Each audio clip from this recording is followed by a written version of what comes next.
What's up, guys? Welcome back to the channel. In today's video, I'm going to be going over 3 cheap dividend stocks to buy for the month of January. And if we look at my portfolio's value, it's currently valued at $49,528.16.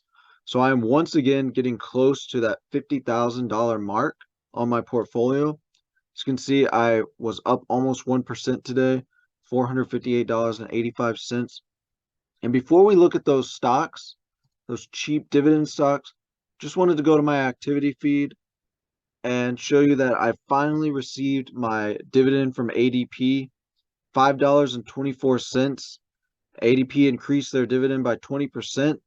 The last one I received from them was $4.36. That's quite a big increase. And it seems like every time I receive a dividend from ADP, M1 Finance takes forever to give me that dividend. So that's enough of that. Let's get into the video. This first cheap stock is Verizon, and it currently has a market value of $41.13. And in the last year, Verizon is down 23.08%. However, in the last month, Verizon has risen about 9%. It's actually one of my top performers for the year. So even though this stock is cheap, it currently has upward momentum, so now may be the time to snag this stock. If we go to the 52-week chart right here, you can see that Verizon is on the lower bound of this chart. They're not exactly at the bottom of the 52-week range, but it looks like they're heading that way. Next up, I just wanted to point out their forward PE ratio at 7.73, which I would say any PE ratio you can get under 20 shows that that company could be undervalued. So let's go to the valuation. And Seeking Alpha actually has Verizon at an A minus for valuation.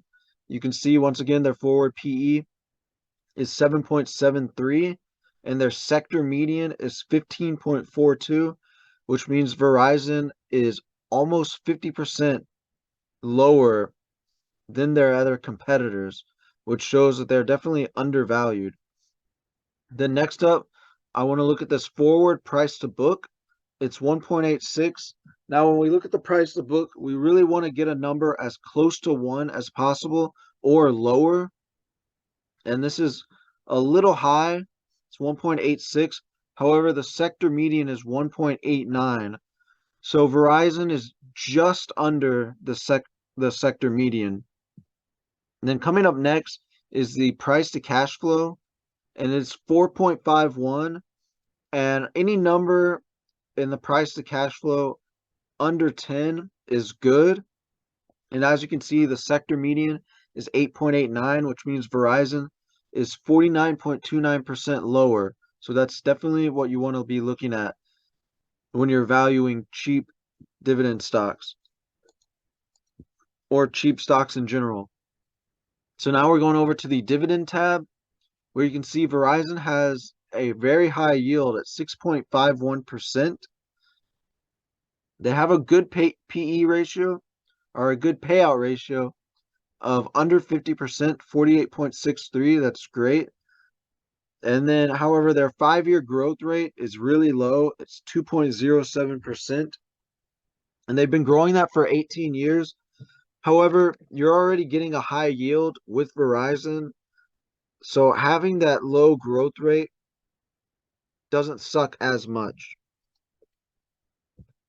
So next up, we have Intel, and it's currently valued at $27.68.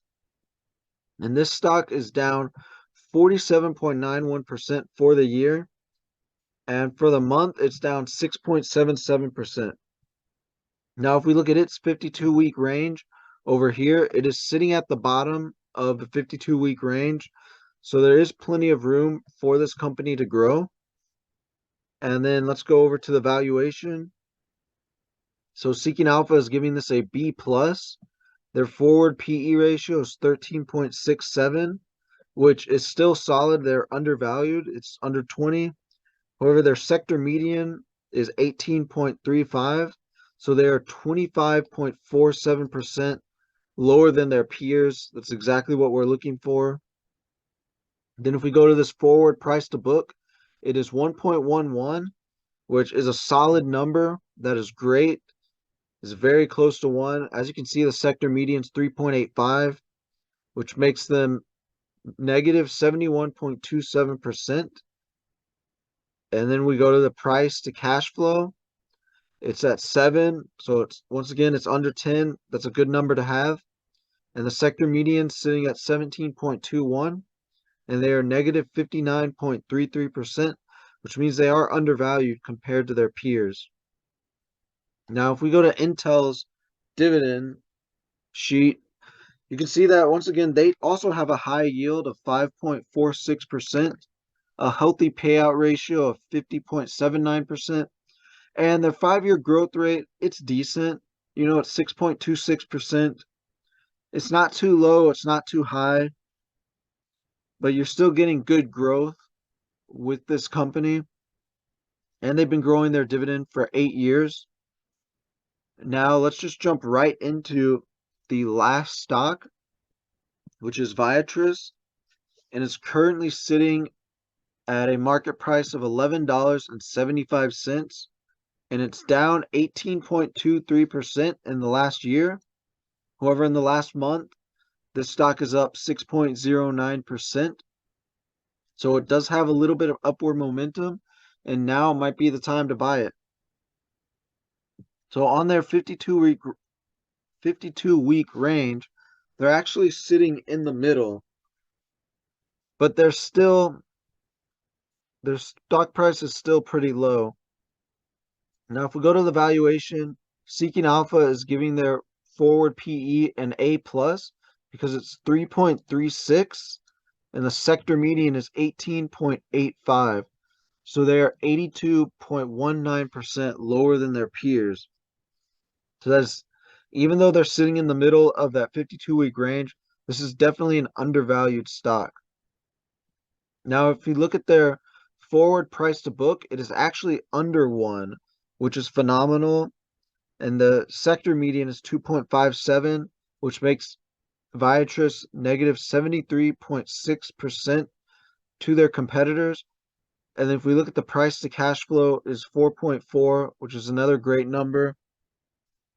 Sector median is also high at 16.27, which makes them almost negative 73% to their peers. And then if we go over to the dividend chart, you can see that their dividend yield, it's still pretty high. It's lower than the other two, but it's still a good dividend yield at 4.22%. The payout ratio is phenomenal, 13.78%. And now they don't have a 5-year growth rate. This is a new company. It was a spinoff, I want to say, of Pfizer. They've only been growing their dividend for 1 year. However, if we go to dividend history and scroll down, you can see they started at 11 cents per dividend and they increased it to 12 cents per dividend. So that's a 9.09% increase in their dividend. And we're gonna have to wait until March of 2023 to see if they raise their dividend again and what they raise it to. So guys, that is the video. Thank you for watching, and let me know down in the comments what stocks you guys think are undervalued.